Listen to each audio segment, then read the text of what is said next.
I can't imagine why you don't get as tired of bothering me as I get tired of you coming in here. So what do you want now?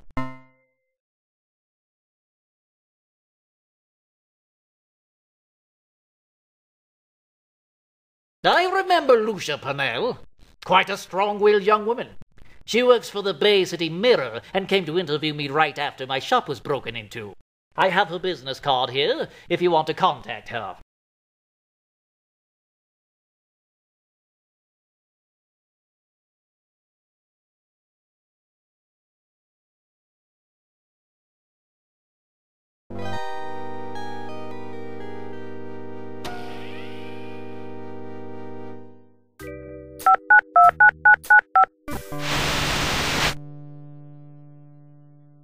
This is a private number.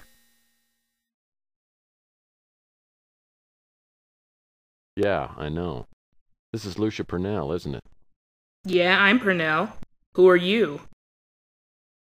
My name's Murphy. I'm a PI, and I'm investigating a case you covered in the Bay City Mirror. The Black Arrow Killer. Yeah? So are 1,000 other people. What makes you so special? I've got a note that might be from the Black Arrow Killer. Okay, let's meet. I can tell you whether it's the real thing or not. I live in the Old City on Chandler Avenue. There's a diner close by called the Brew and Stew. Let's meet there. I know the place. I'll be there in 15 minutes. By the way, what did you say your name was? Tex Murphy. That's T-E-X. I got it.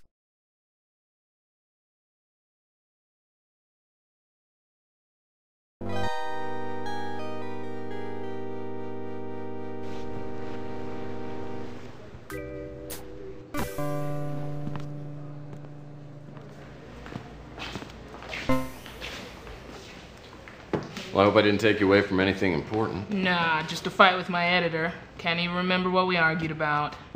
Well, don't worry, because I'm not here to start a fight. Truth is, I piss people off, usually the wrong people. Well, at least we got that in common. Good. Now, you said you had a note? Yeah.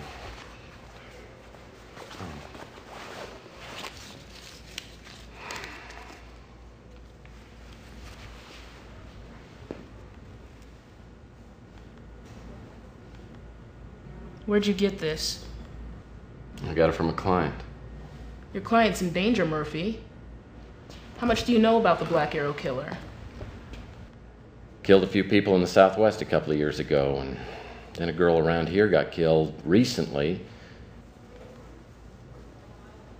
You know, Malden might know more than he's letting on.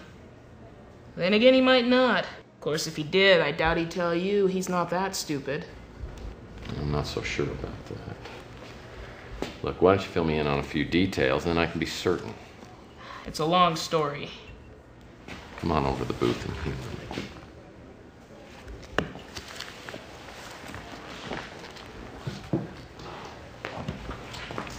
You're slightly above average, aren't you? Yeah, and many things. Well, we'll just have to cut you down to size, won't we?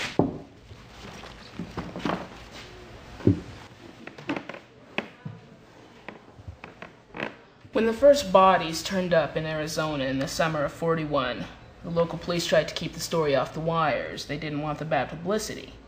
It wasn't until March of '42, when 3 other victims were found, that the story really broke big. Turned out the killer in all 5 cases had the same M.O.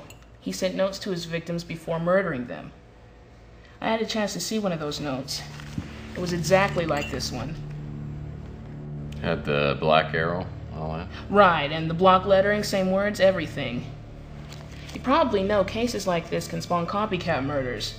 For that reason, the police didn't release copies of the notes to the media. Well, so they could differentiate between the copycat killer and the real killer. Exactly. Anyway, the Black Arrow Killer racked up 2 more victims in Nevada before the police finally caught up with him. At that point, the FBI moved in and media coverage evaporated. The name of the guy they arrested was Leroy Kettler. The night they booked him, he hung himself in his cell with a shoelace.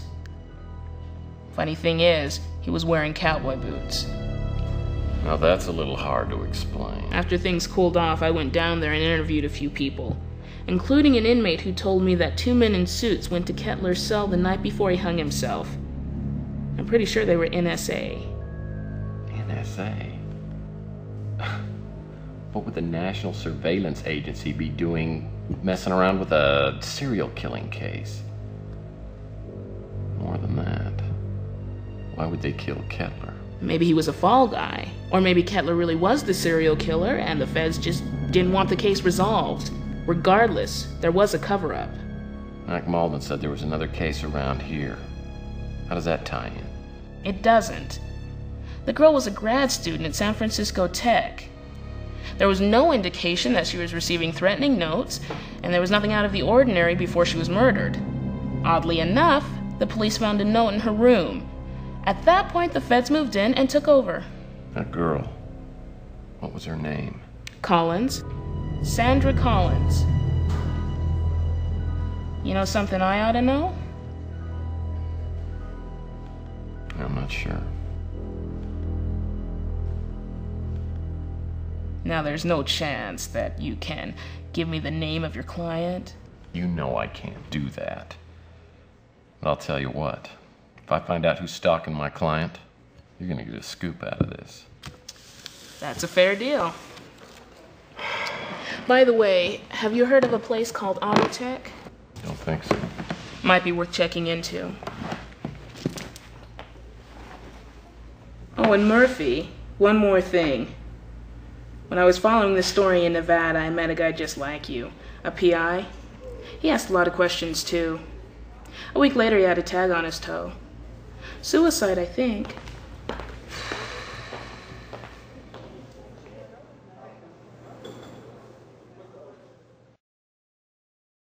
Purnell certainly gave me a lot to think about. What's the common denominator between Fitzpatrick, Malloy, Kettler, and this young woman, Sandra Collins? Too few details, too many implications. The bottom line is, whoever sent the note to Emily's for real, and she's in danger. Purnell mentioned a place called Autotech. Maybe that's a place to start.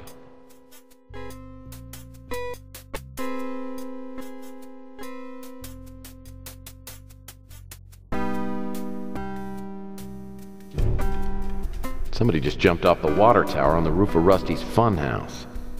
Dressed all in black. Maybe Emily wasn't just imagining that someone was watching her.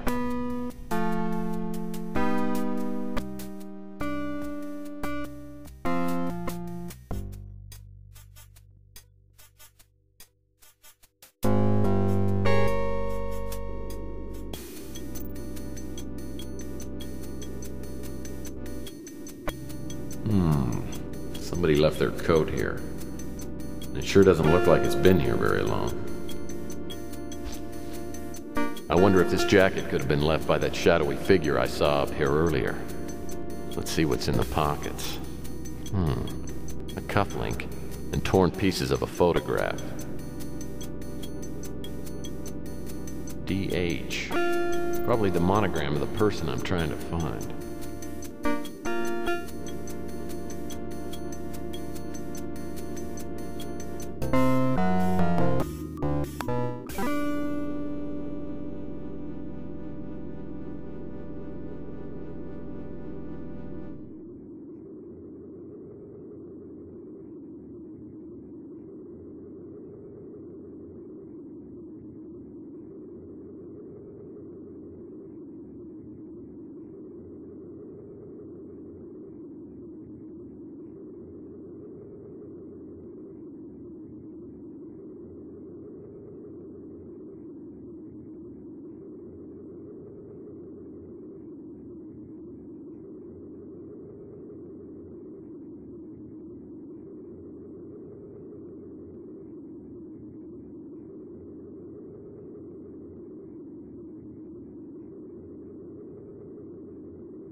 Looks like the exterior of Autotech, whatever that is. Well, Purnell seemed to think it was important. If I can examine this picture more closely, maybe I can find something that will help me figure out where this place is.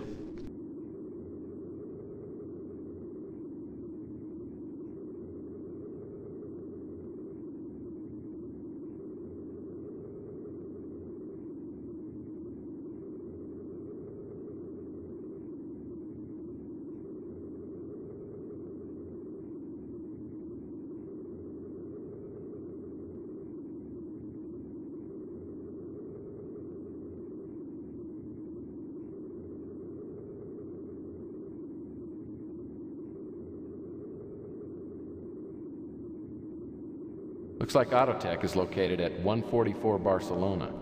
If I'm not mistaken, that's down in the industrial sector.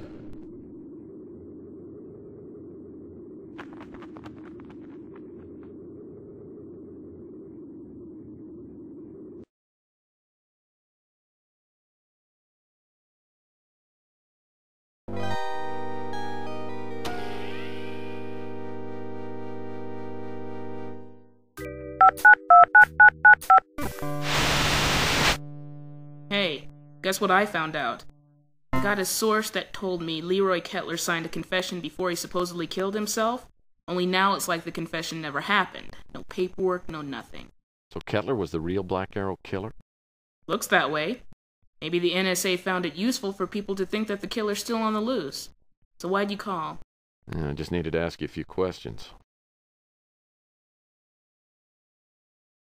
I talked to her family after the murder, but they didn't have any useful information. If you want to give it a try, I'll give you the address.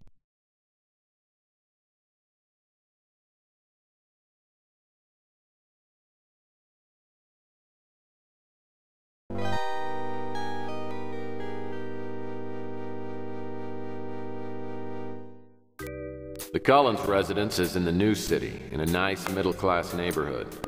Takes some explaining, but I finally get Mrs. Collins to let me look around her daughter's room. She tells me that nothing's been moved in the room since the police were here.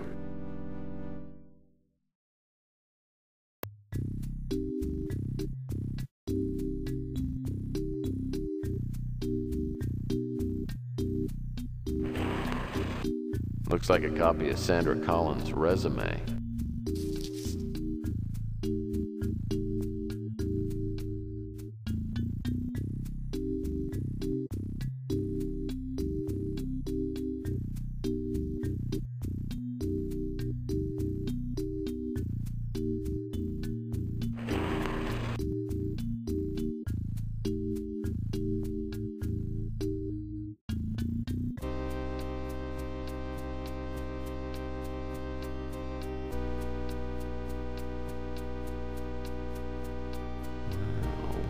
Here.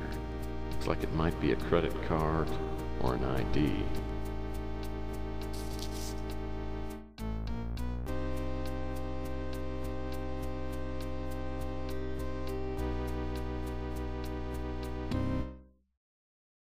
Autotech is housed in a nondescript building in the industrial sector.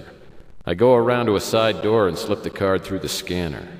The door clicks open and I find myself in an empty lobby.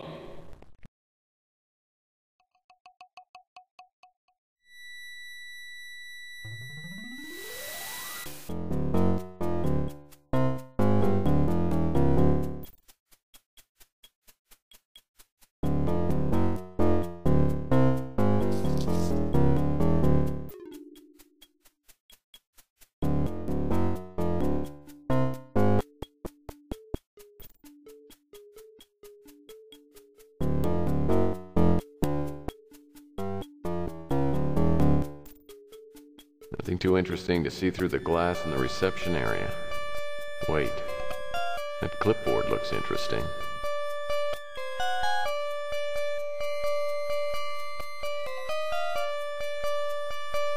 This cord controls the blinds.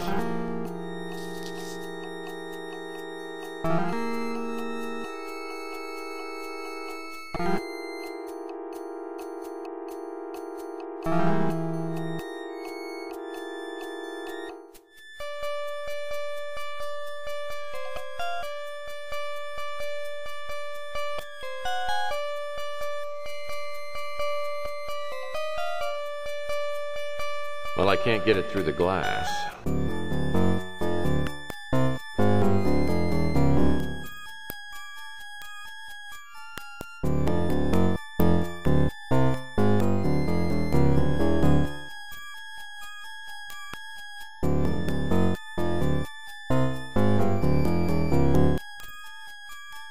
It's a card marked Visitor's Pass.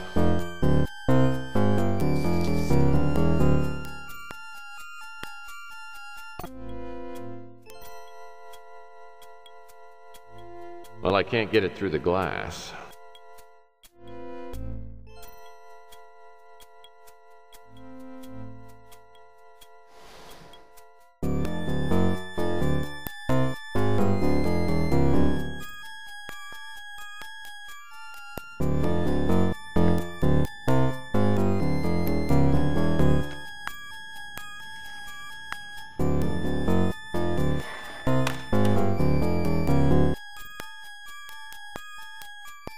From looking at this clipboard, I'd guess that every visitor at Autotech is given their own access code.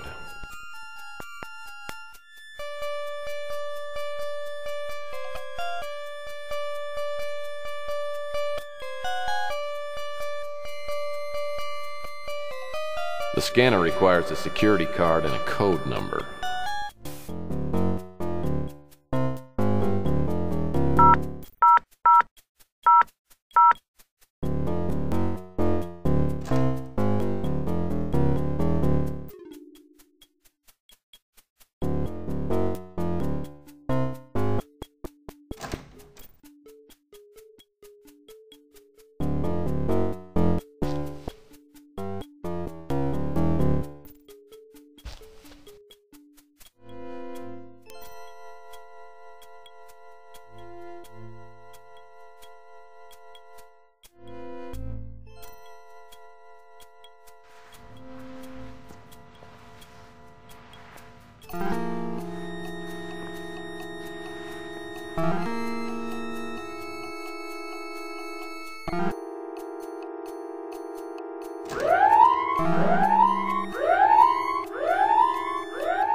I drag the big goon into the storage closet and brace the door with a mop.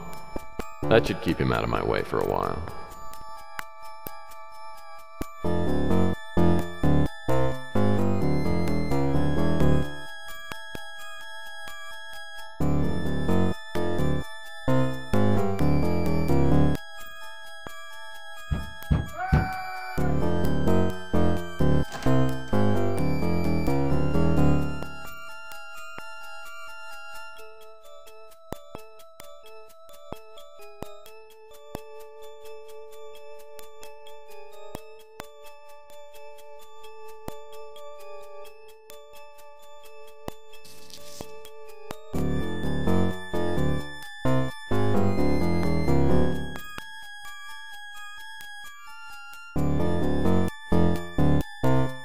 One of these guys must be Horton.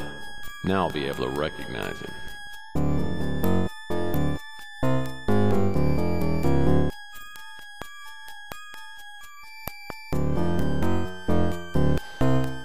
Looks like a sticky note. I need to find out who this Gary Lee is.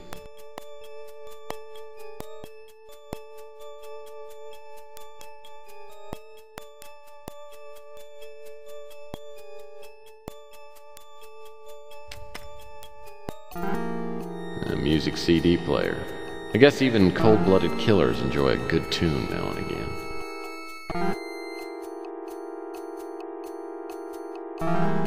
Kind of a lame hiding place for a key.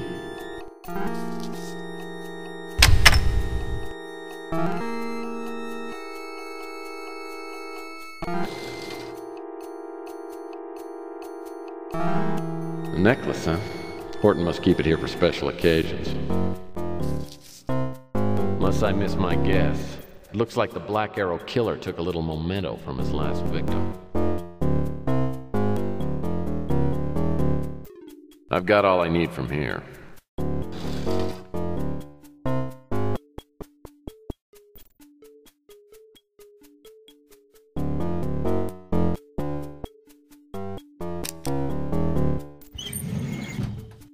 llama matchbook tin. I'd walk a kilometer for a llama.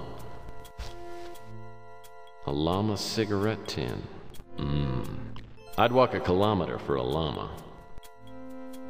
2 of these surveillance photos show Emily in the Flamingo. The others must be of Sandra Collins.